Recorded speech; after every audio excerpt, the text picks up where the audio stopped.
Oke Mas Ananto, kita Iya, Mas sekarang Yuda. akan membahas ergonomi di bandara.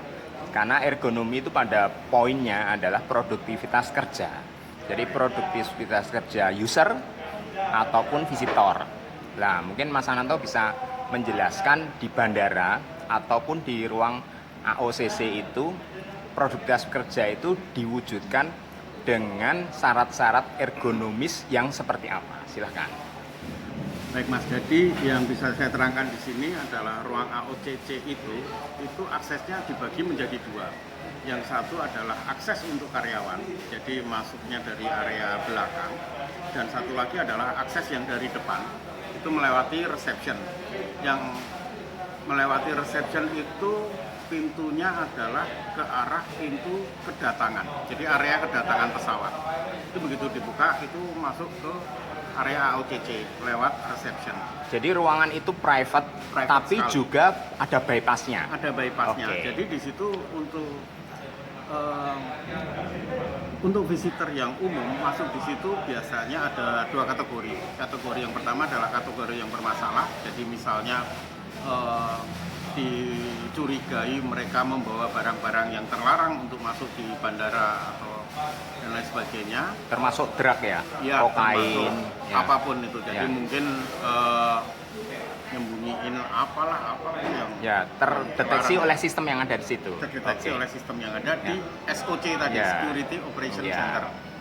Dan yang satu lagi yang lewat area reception itu adalah pengunjung yang VIP.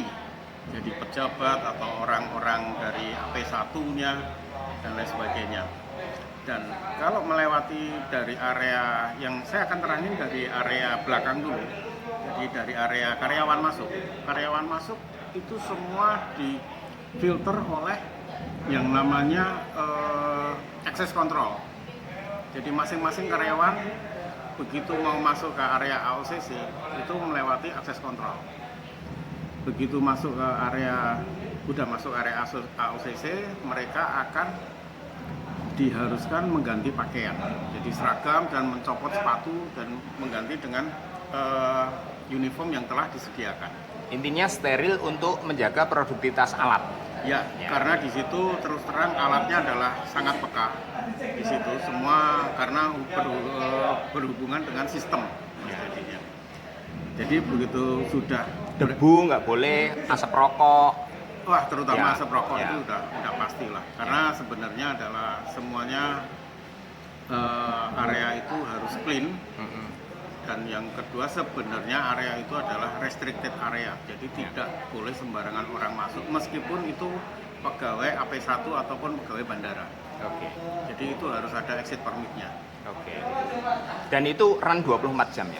Dan itu operasi 24 jam selama masih ada pergerakan pesawat. Oke. Jadi kalau misalnya pandemi sekarang itu pesawat terakhir jam 9 malam kalau nggak salah. Ya. Nah itu mereka jam 10 udah tutup. Itu dengan ruangan AOCC yang sementara.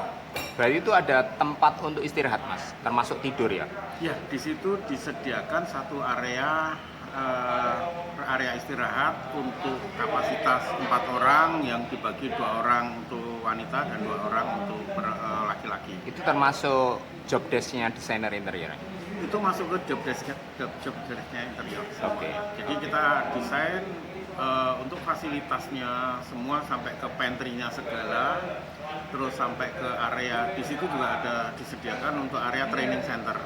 Jadi dan area untuk meeting. Oke. Meeting itu ada beberapa area ruangan. Jadi khusus yang ruangan AOC dan ruangan SOC itu mereka punya satu ruangan meeting masing-masing. Oke. Kalau yang VIP tadi gimana mas? Bedanya kalau yang orang VIP datang itu apa yang di situ dilakukan? Apakah ada treatment khusus atau ada?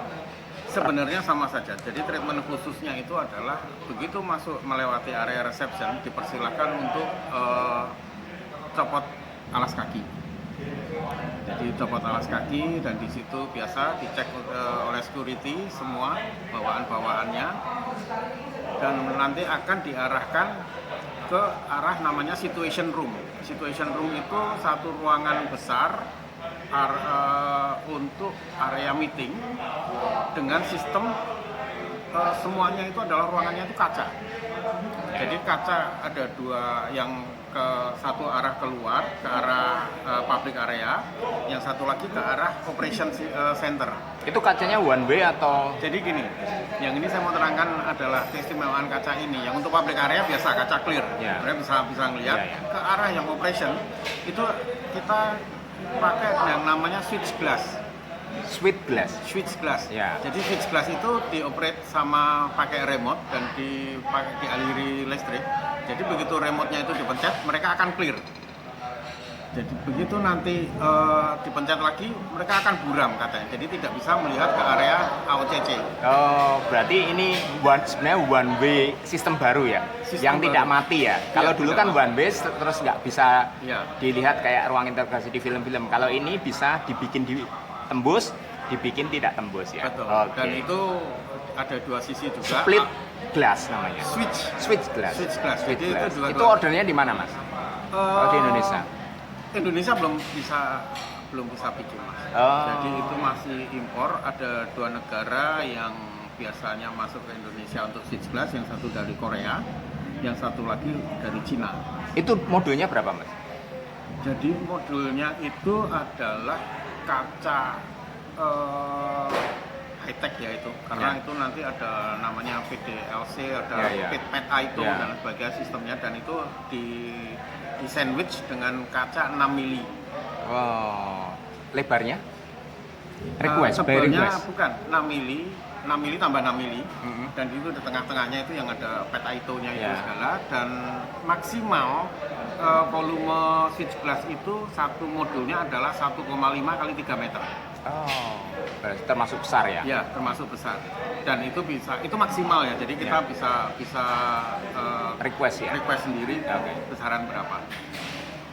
Oke, kalau untuk ergonominya, Mas, kalau untuk ergonomi pergerakan manusia di situ tuh yang kalau di bandara itu kan sangat buru-buru, terus tidak bisa balik. Jadi kita kalau sudah masuk ruangan entry ya nggak pasti akan berlanjut sampai kita keluar lagi. Nah, itu ruang kedatangan berbeda dengan ruang keberangkatan. Itu gimana? Sebenarnya adalah yang tadi saya ceritakan di depan, itu ada namanya area SOC, Security Operation Center. Jadi yang tadi pergerakan manusia dari turun pesawat sampai naik pesawat itu bisa dipantau. Jadi misalnya ada orang yang salah jalan, tersasar dan sebagainya mau balik, itu pasti akan kepantau oleh SOC.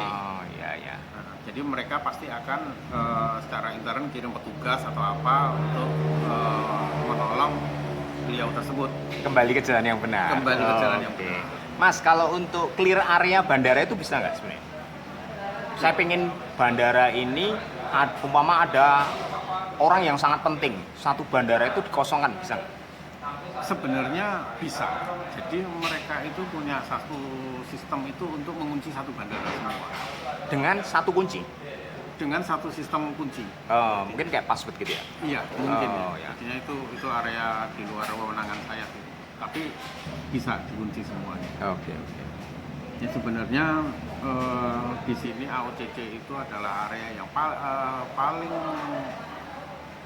vital dan paling rahasia, konfidensial, dan itu semuanya juga masing-masing karyawan masuk ke ruangan itu juga masing-masing ruangan itu memakai akses kontrol. Jadi tidak sembarangan. Orang AOC tidak bisa masuk ke ruang SOC, begitu juga sebaliknya. Oke, Mas, kalau desainer yang waktu progres gitu, berarti kan dia juga harus ikut regulasi ya. Mama tidak harus copot sepatu, tidak boleh merokok dan sebagainya.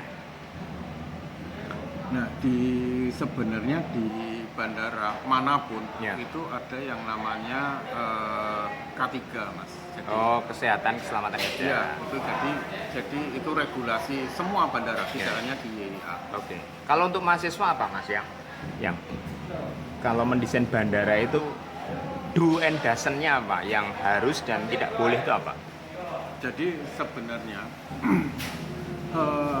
untuk desain di bandara sendiri sebenarnya adalah secara umum ya sama saja sebenarnya. Yang harap diperhatikan di bandara itu adalah semuanya harus sertifikasi. Barang-barang yang dipakai di situ harus sertifikasi dan itu harus bisa dipertanggungjawabkan. Jadi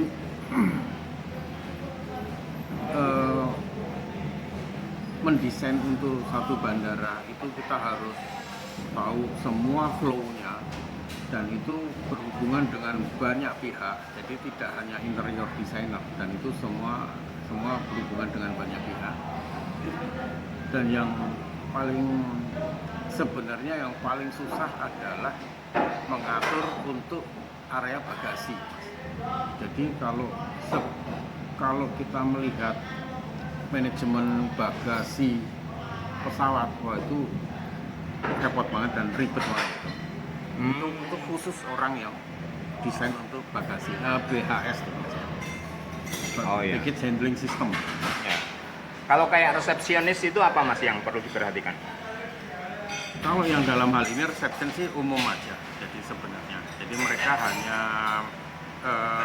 hanya mensortir tamu saja, karena juga tamu yang udah masuk ke area itu pasti tamu yang sudah Qualified, sesuai kualifikasi. Iya, jadi tamu yang karena masuk ke area situ sudah ada akses kontrolnya. Jadi kalau pasti lewat situ mereka akan dari orang dalam pasti akan menginfo ke resepsionnya, ini nanti akan ada tamu bapak ini jam segini. Oke. Jadi udah terfilter sendiri. Oke Mas, kalau untuk material Mas, material yang di bandara itu kan kita kadang-kadang kan terpaku oleh tema tradisi yang sesuai konteksnya. Jogja, terus bandaranya tuh berbau tradisi Jogja. Lah, kadang-kadang kan material tradisional itu tidak serta-merta bisa diterapkan di situ. Kursinya terus jadi ukir-ukiran, terus betul. Lantainya harus dari pengennya batu candi, kan tidak bisa serta. Lah, mentransformasi itu tuh desainer apa yang harus dilakukan yang berhubungan dengan produktivitas. Jadi jangan sampai meleset, jangan sampai baret, jangan sampai melukai apa.